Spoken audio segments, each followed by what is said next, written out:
So yun guys, so magandang morning sa atin lahat. So for today's video guys, so magluluto nga tayo ng sigang na bangos at syempre ng pritong galunggong. So ayan guys, so magpakulo na tayo guys sa tubig na yung mga sangkap merkado at lagyan natin ng sinigang mix.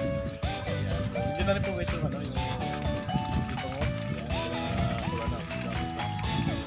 Alright, so titita na natin sa sinigang mix. At syempre, susunod natin yung gulay. Alright. Ayan, so lagyan natin guys ng konting ajinomoto. Ayan.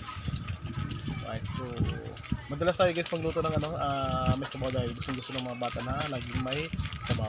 Ayan. Alright, so yan pa yung ulam natin ngayon sa tanghalian, ang sinigang na bangos. Alright. Ayan. So lagyan natin guys yung ating ibang piyesa. Ayan, may tangkong, may talong at may ano ba yun? Yun lang yung lagyan natin guys. At siyempre, di mawala yung sili. Pag may sinigang, siyempre may sili. Alright, at siyempre pag may sinigang, may kasamang pritong galunggong. Yan ang the best natin ulam ngayong tanghalian. Let's G! Ayan, so malapit na guys maluto yung ating sinigang na bangos. Ayan.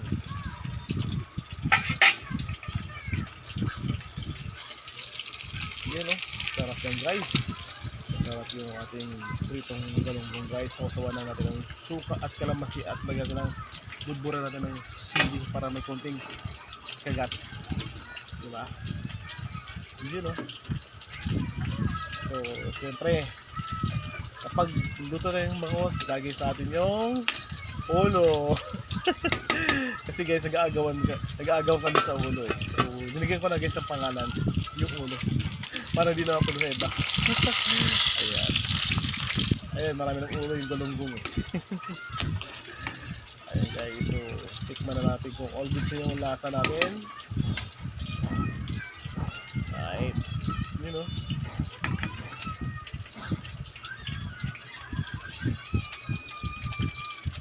Ayun, ang talap-talap niyan.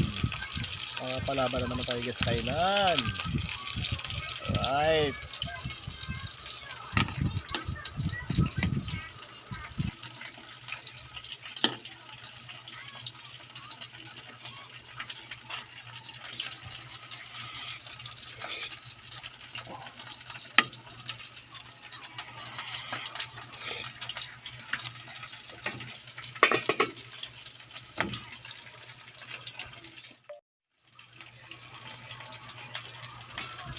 So yun guys, so luluto na yung ating sinigang na bangos at siyempre pritong galunggong. So ayun guys, so nandito na ang video na to.